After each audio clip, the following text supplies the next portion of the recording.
আসসালামু আলাইকুম everyone, cooking and recipe চ্যানেলের আরেকটি পর্বে আপনাদের সবাইকে ওয়েলকাম জানাচ্ছি। বাই দ্য ওয়ে, আজকে আমার রেসিপিতে থাকছে শিং মাছ দিয়ে লাউ শাকের ঝোল। এখানে আমি এক হাতে লাউ শাক নিয়েছি, লাউ শাকগুলোকে কুটে নিয়েছি এবং ডাঁটাগুলোকে কিন্তু আলাদা করে নিয়েছি। সাথে নিয়ে নিয়েছি শিং মাছ এবং পেঁয়াজের পেস্ট, জিরে পেস্ট, আদা পেস্ট, পেঁয়াজের কুচি, কাঁচামরিচ, রসুনের কুচি। এরপর নিয়ে নিয়েছি স্লাইস করে কেটে নেওয়া আলু, একটু পাতলা করে কেটে নিতে হবে। নিলাম সাদা তেল, ফ্রাই প্যানে অয়েল দিয়ে প্রথমে সাদা তেলটা ঢেলে দিলাম, এরপরে পেঁয়াজের কুচিটা অ্যাড করে দিচ্ছি।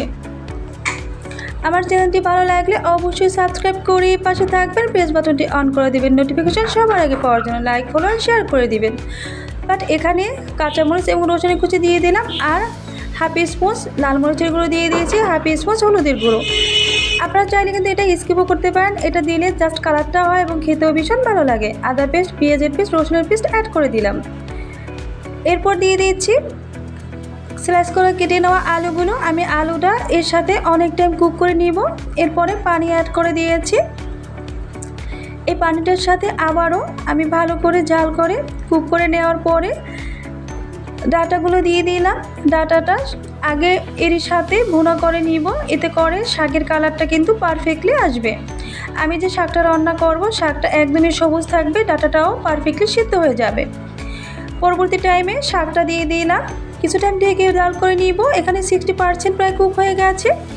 আমি একটু আলতো হাতে উল্টে দিচ্ছি।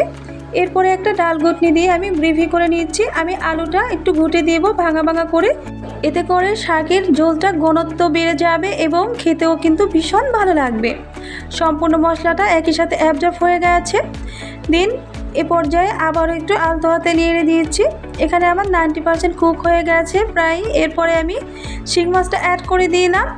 শিং মাছটা দিয়ে আবারও আমি কিছুটা ঢেকে প্রায় 10-15 মিনিটের মতো জাল করে নিব। বাসায় একবার হলে এই রেসিপিটা অবশ্যই ট্রাই করে দেখবেন, খেতে কিন্তু ভীষণ মজাদার হয়েছিল। বাট আমি 15 মিনিট পরে আবার ঢাকাটা তুলে নিয়েছি। আমার শিং মাছের স্বাদ কিন্তু একই সাথে অ্যাবজর্ব হয়ে গেছে। আমার মাছগুলো আস্ত রয়ে গেছে এবং কিন্তু শাকটার স্বাদও পারফেক্টলি আছে। আমার এখানে একদমই 100% কুক, অলমোস্ট আমার রান্নাটা একদমই রেডি। তো দেখেন, আমি ঢেলে দেখিয়ে দিয়েছি কত সুন্দর হয়েছে। কালারটা একদমই গ্রিন কালার রয়ে গেছে।